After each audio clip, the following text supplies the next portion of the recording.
Joining us now is NBC News Capitol Hill correspondent Julie Sturken. Stuart Stevens is Mitt Romney's chief strategist in the 2012 campaign and senior advisor for the Lincoln Project. Maya Rupert, former campaign manager for Julian Castro and former senior advisor for Elizabeth Warren's campaign, joins me in studio. So, Julie, I am curious. What are you hearing from Republicans on the Hill today? Well, Chris, they are trying their best to really stay behind President Trump as he implements this new round of tariffs, but it's getting increasingly difficult for them to do so, especially after I'm told a number of them have already been hearing from businesses in their state, from business owners, from constituents who are waking up and seeing their 401ks, their savings, the stock market just totally tanked today.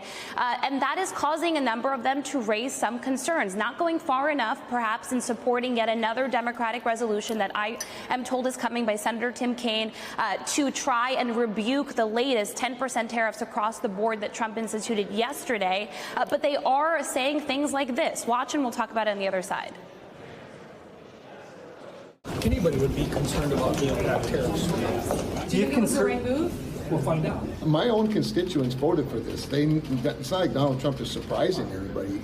He signaled his strong support for tariffs from the beginning. I'm going to digest what it means. I'm going to talk to the businesses in my state and find out what questions they might have and help work through those. If the tariffs help America, they should want more of them. If the tariffs end up hurting America, I think you'll see President Trump recalibrate.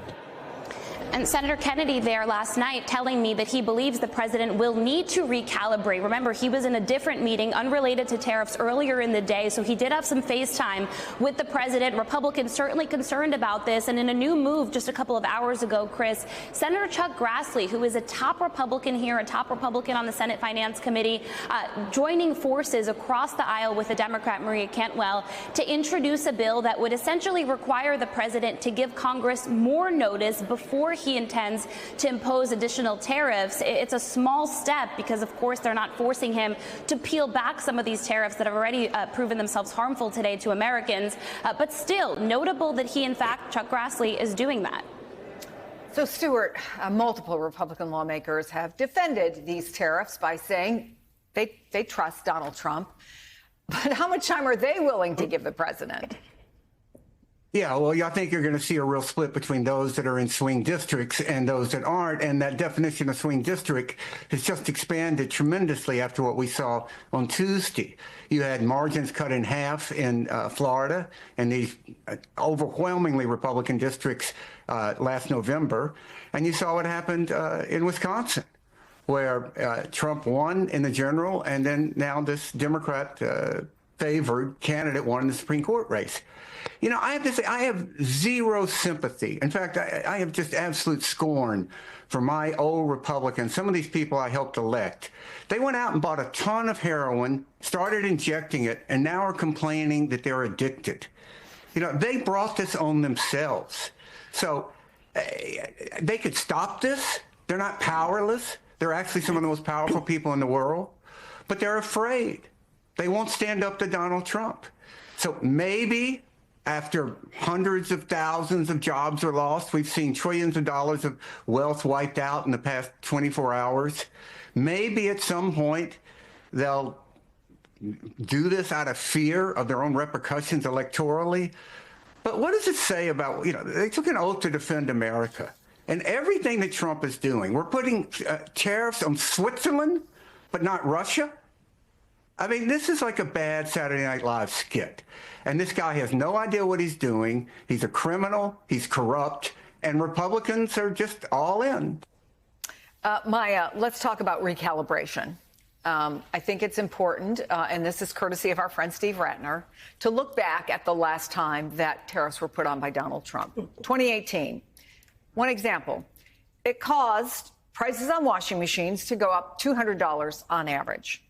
But when those tariffs were rescinded, that was during the Biden administration, the price of a washer went down just $75, so you can do math, a net loss for the American consumer of $125. How do you sell something as a member of Congress to constituents who are hurting that history has shown ends up hurting the consumer even after it's pulled back. Right. And I think that point is one that needs to be hammered by every single Democrat right now, that this is not an issue of he's going to do it and then we're going to fight back. What needs to be the message is that this is something that is going to hurt American consumers going forward. That's going to hurt working families moving forward. And making sure that everyone who is voting for this, what is a tax increase for working people and families, are doing so on the record and have to pay for that politically when people start noticing exactly what you're saying, that those prices are going up and they're never going back down. We are making a choice right now that is going to hurt families moving forward. And that is unconscionable when people are suffering the way that they are. And if you don't buy a washing machine, that's a job for people who make washing machines. Right. It all works together. Right. And Stuart, the Washington Post, beyond Congress, and they've made clear what they are willing to do or not do. CEOs are trying to deal with Trump, but they've been reluctant to speak publicly because they fear becoming targets of Trump's attacks. I mean, look what happened to universities. Look what happened to law firms. Does that reluctance have a tipping point? That's how authoritarian states operate. That's how people wake up in the morning and think about their positions when they're in Russia. And it's just extraordinary. And look, why does Steve Schwarzman support this guy? Why did Jamie Dimon support? What has it done to their clients? What has it done to the wealth of the money that they are handling for other individuals they were trusted with? I just find it absolutely inexplicable. They would not be allowed by a board of any company they're involved in to put Donald Trump in a position of power. They wouldn't be allowed to. And yet they say, okay, we're going to turn this guy and give him keys to the economy, give him keys to world order. We're going to pull out of NATO. We're going to support Russia. You know, it is, people are going to study this for years and years and years. And I don't think they're ever going to come up with a good answer at the basic betrayal of these people, because they were either afraid, they were opportunistic, they were foolish or naive. So, Maya, if it gets as bad as some people are predicting that it might, is there anything Democrats can do? There might be cases, right, where a party can say, let the other side dig themselves into a hole.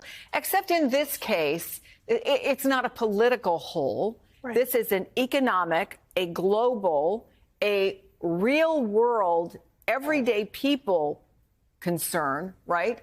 So do Democrats have no other option besides waiting to see what happens and talking about it? Absolutely not. I think, you know, we've seen people make that argument that Democrats should sort of just go hands off, let them, you know, mess everything up and then see what happens and whether or not that's going to impact voters.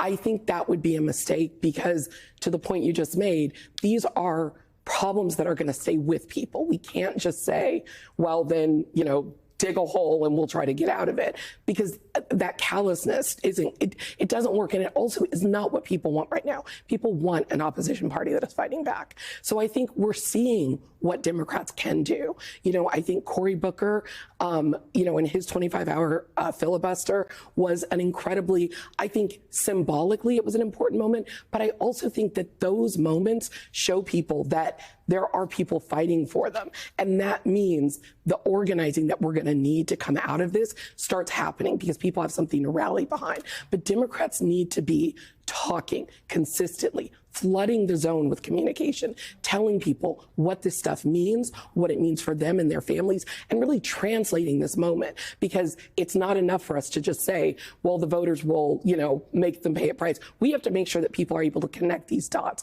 People should be hearing from leaders regularly, and everyone who's running in 26 and thinking about running in 28 should be running not just against Donald Trump, but against a status quo that people are clearly fed up with. So I think that's what you're going to see Democrats doing.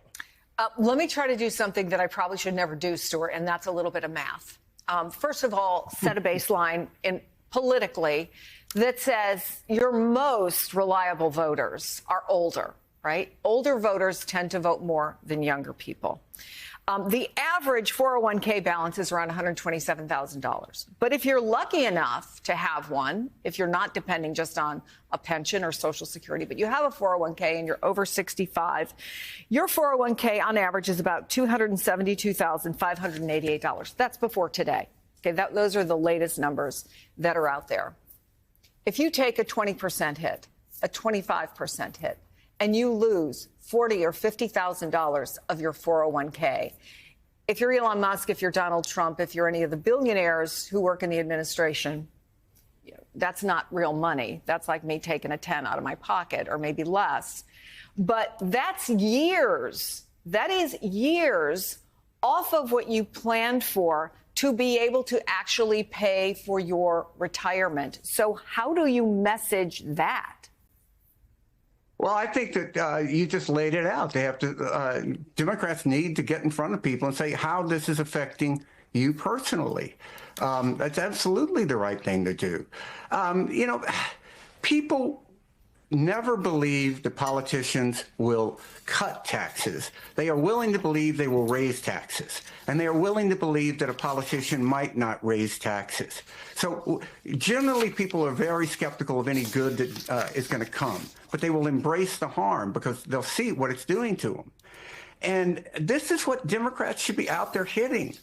They have to understand that this is not a normal moment. They have to stand up. Booker was heroic in this, but do that over and over and over. This is a corrupt administration that is breaking the law. And that's how we should start talking about it. Elon Musk, has been said over and over, is probably engaged in criminal activities. That makes him a criminal. That makes him someone who should be held accountable under law. And that's the framework this needs to be put in. It's not a normal moment.